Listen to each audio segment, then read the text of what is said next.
दोस्तों, बिहार शिक्षक भर्ती में लगातार ये शिकायतें आ रहा है कि जो है सो काउंसलिंग अच्छा से नहीं हो रहा, डॉक्यूमेंट वेरिफिकेशन ठीक से नहीं हो रहा है, जिस कारण से जो है सो यहाँ पे फर्जी शिक्षक जो है सो भी बहाल हो गए हैं। तो उसको लेकर जो शिक्षा विभाग के द्वारा सख्त निर्देश दिया गया है सभी जिला पदाधिकारी को कि जैसे इस पर जल्द से जल्द यहाँ पे जांच किया जाए। और मैं आपको बता दूं 15 जनवरी से फिर इसका वेरिफिकेशन भी रीवेरिफिकेशन स्टार्ट होने जा रहा है और इसमें बीपीएससी TRE 1 का वेरिफिकेशन किया जाएगा थंब इम्प्रेशन के साथ साथ। और इस पर जो है कंप्लीट जो है यहाँ पे जानकारी दिया गया है, शिक्षा विभाग की तरफ से लेटर निकाला गया कि किस प्रकार से शामिल हो गए हैं, क्यों नहीं यहाँ पे हम वेरिफिकेशन के दौरान छांट पाए हैं, उसका भी चर्चा किया गया है। कंप्लीट जानकारी आपको इस वीडियो का अंत तक मिल जाएगा और अब किस प्रकार से किया जाएगा। साथ ही TRE 2 में भी जो है सो जो भी शिक्षक बहाल होंगे उसके लिए भी जो है सो ये जांच का जो है लेवल जो है बढ़ा दिया गया है। तो आप एक कुल मिला के बात आप देखें तो फर्जी शिक्षक को बचना अब असंभव हो गया इस प्रकार से, और इन सभी को जो है सावधान होने की ज़रूरत है। तो यहाँ पे आप देख सकते हैं कि के पाठक का ये भी निर्देश है कि जैसे गांव में ही आपको शिक्षकों को जितने भी TRE 2 का पोस्टिंग है गांव में ही किया जाएगा। अब यहाँ पे देखिए TRE 2 से रिलेटेड ये है कि आधार में 6 माह के पहले 6 माह के अंतर्गत आपको फोटो, नाम या फिर किसी प्रकार का करेक्शन जो हुआ है तो उसका काउंसलिंग फिलहाल नहीं किया जाएगा जब तक इसको जो है सो पूरी तरीक़ा से जांच नहीं लिया जाएगा कि ये अभ्यर्थी सही है, एग्ज़ाम ये दिए थे और काउंसलिंग भी यही करा रहे हैं, तो या फिर उन्हें किसी प्रकार का त्रुटि ना लगे तब काउंसलिंग किया जाएगा। फिलहाल और जैसे यहाँ पे जो पाया जाता है कि इसका 6 महीना के अंदर जो अगर करेक्शन किया गया है जिसके कैंडिडेट के आधार में तो उसको जो है काउंसलिंग से बाहर रखा, यानी काउंसलिंग उसका नहीं हो रहा है। अब यहाँ पे यही आर्टिकल जो है सभी पूर्व में छपा हुआ है और इस प्रकार से आप देख रहे हैं कि जो है यहाँ पे 15 जनवरी से फिर से सत्यापन होगा TRE 1 का और 1 लाख से अधिक अध्यापकों का जो है थंब इम्प्रेशन की होगी जाँच। अब यहाँ पे आप देख पा रहे होंगे बिहार सरकार द्वारा जैसे ये शिक्षा विभाग के द्वारा ये नोटिस निकाला गया 28 दिसंबर को और ये अपर मुख्य सचिव के पाठक के द्वारा सभी जिला शिक्षा पदाधिकारी को ये जैसे पत्र लिखा गया है। अब यहाँ पे देख सकते हैं आप क्या कुछ कहा जा रहा है, क्यों यहाँ पे जो है सो यहाँ पे इसका ज़रूरत पड़ा है और किस प्रकार से जो छँटाई नहीं हुआ था तो अब उन तमाम मुद्दों पर चर्चा इसमें किया गया है। ये लेटर 3 पेज का है, यहाँ पे देख पा रहे होंगे आप कि बिहार लोक सेवा आयोग द्वारा प्रथम चरण TRE 1 के तहत फर्जी विद्यालय अध्यापकों की पहचान करना है। और उसके रिलेटेड आपको पता है कि यहाँ पे आप अवगत है कि 2 नवंबर को 1,20,000 शिक्षकों के जो है यहाँ पे नियुक्ति पत्र वितरण किया गया था, जिसमें से 1 लाख से अधिक विद्यालय अध्यापक वर्तमान में अभी कार्यरत है। अब यहाँ पे आप देखेंगे तो यहाँ पे ये कह रहे हैं कि इसमें जैसे इस दौरान कई शिकायतें प्राप्त हुई है जिसमें पता चला है कि कुछ लोगों के फर्जी नियुक्ति पत्र बनवाने अथवा फर्जी नाम से विद्यालय में योगदान दे दिया है या ऐसी कोशिश की है कि हाल में ही हाजीपुर और सहरसा जिले में ऐसे प्रकरण सामने आया है। संबंधित व्यक्तियों के विरुद्ध जो है प्राथमिकी दायर कर इसे जो कुछ गिरफ्तारी भी हुआ है। हाजीपुर और सहरसा में कुछ फर्जी अभ्यर्थी भी पकड़ाया गया है। यहाँ पे है कि यहाँ ध्यान देने की बात यह है कि इतनी सतर्कता बरतने के बावजूद आयोग को जो है विभाग को ऐसा लग रहा है इतना जो सतर्कता बरत रहा है उसके बावजूद भी कैसे हो गया। जिस व्यक्ति ने BPSC की परीक्षा दी थी वह कोई और जिस व्यक्ति ने विद्यालय में योगदान दिया वो कोई और है। इस कारण हुआ क्योंकि BPSC ने उस समय नवंबर 2023 में विभाग को इन अभ्यर्थियों का थंब इम्प्रेशन प्रदान नहीं किया था। देखिए यहाँ पे जो है सो आपका जो एग्ज़ाम में जो थंब लिया गया था तो वो जो है सो थंब इनका कहना है कि जो है सो शिक्षा विभाग को नहीं दिया था, जिस कारण उसको जो है हम यहाँ पे देखिए जिस कारण हम संतुष्टि नहीं कर पाए थे कि जिस व्यक्ति ने विद्यालय में योगदान किया है वह वही व्यक्ति है जिसने BPSC की परीक्षा दी थी। क्या दोनों व्यक्ति जो परीक्षा दिए थे या काउंसलिंग किए थे या फिर जो है योगदान दे रहे हैं वो वही व्यक्ति हैं या फिर दूसरा है। तो जिला स्तर पर ये लोग इसलिए पकड़ में नहीं आए क्योंकि संभवतः काउंसलिंग में भी वही व्यक्ति आया है जिसने BPSC की परीक्षा दी थी। अब इनका ये भी कहना है कि वो पकड़ में इसलिए नहीं आया है कि जो हो सकता है जो अभ्यर्थी एग्जाम दिए थे वो काउंसलिंग में भी वही अभ्यर्थी गए होंगे। साथ ही चूँकि अब उस वक्त विभाग के पास BPSC से थंब इम्प्रेशन प्राप्त नहीं हुआ था, अतः हमारे पास कोई माध्यम नहीं था जिससे हम सुनिश्चित कर सकें कि सही व्यक्ति कौन है, आखिर क्या है। तो ये तो हो गया। अब आगे देखिए क्या कहा जा रहा है। आगे ये कहा जा रहा है कि किंतु हाल में ही 18 दिसंबर 2023 के बाद से प्रत्येक जिले में रैंडमली लगभग 4,000 अध्यापकों यानी रैंडमली किसी को बुला लिया गया और यहाँ पे अध्यापकों को रीवेरिफिकेशन के लिए बुलाया गया।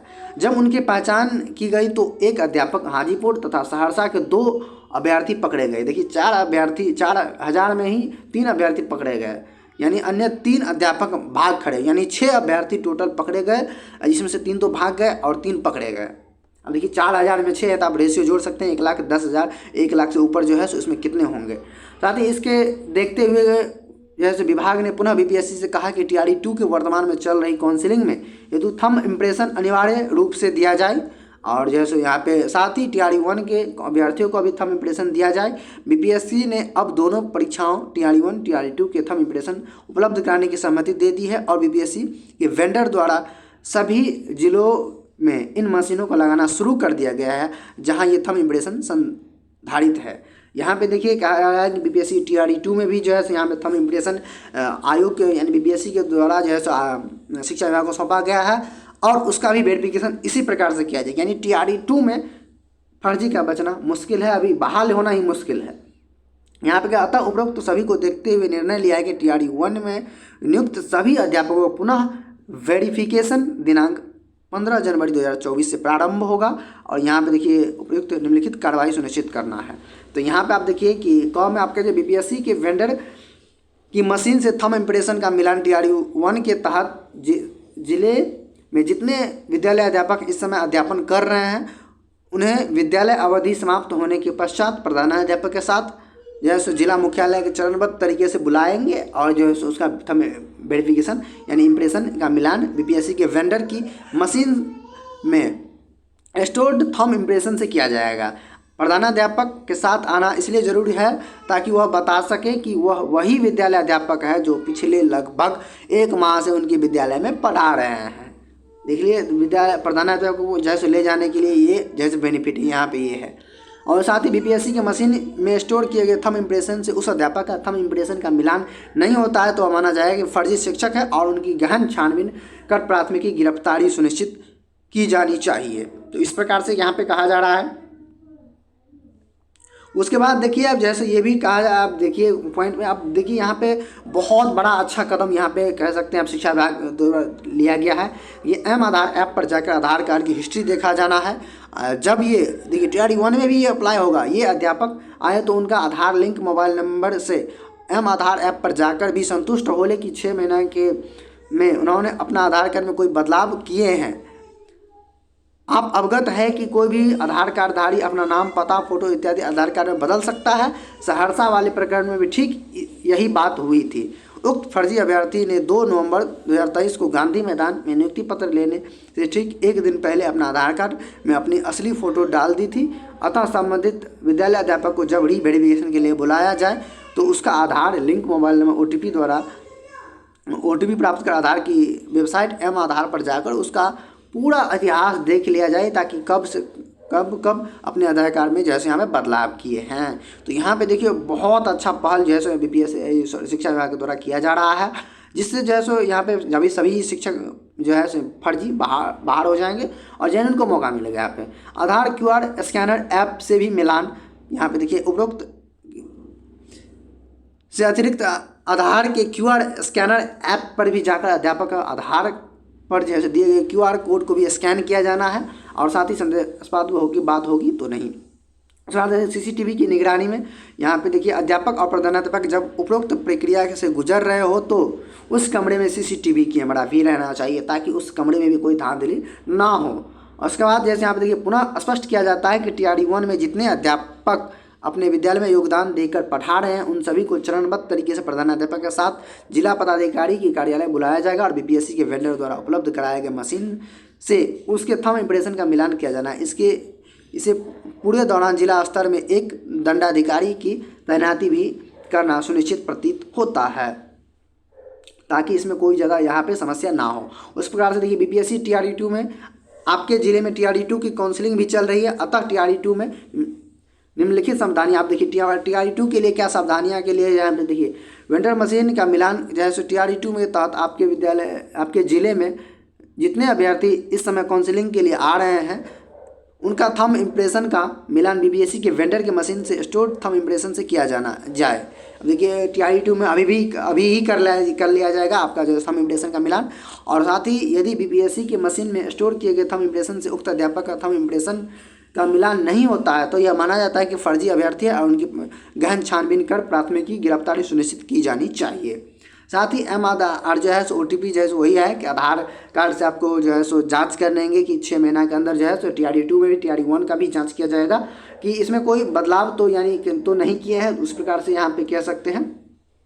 और उसे वही है जो सो QR कोड स्कैनर जो है वो भी इसका मिलान किया जाएगा। और साथ ही यहाँ पे देख सकते हैं TRD2 के तहत चयनित विद्यालय अध्यापक कुछ दिन विद्यालय में पढ़ा लेंगे, तब संभवतः जनवरी माह के अंत में इन अध्यापकों को आप पुनः जिला शिक्षा पदाधिकारी कार्यालय में बुलाएंगे। इस बार वे प्रधानाध्यापक के साथ आएंगे और पुनः उनका वेरिफिकेशन किया जाएगा। यानी TRD2 में जब इस बार तो वेरिफिकेशन होगा अब फिर से इसका वेरिफिकेशन होना है। और साथ ही TRD2 के काउंसलिंग सेंटर पर दंडाधिकारी की प्रतिनियुक्ति भी की जाए और इस CCTV कैमरा भी लगा होगा।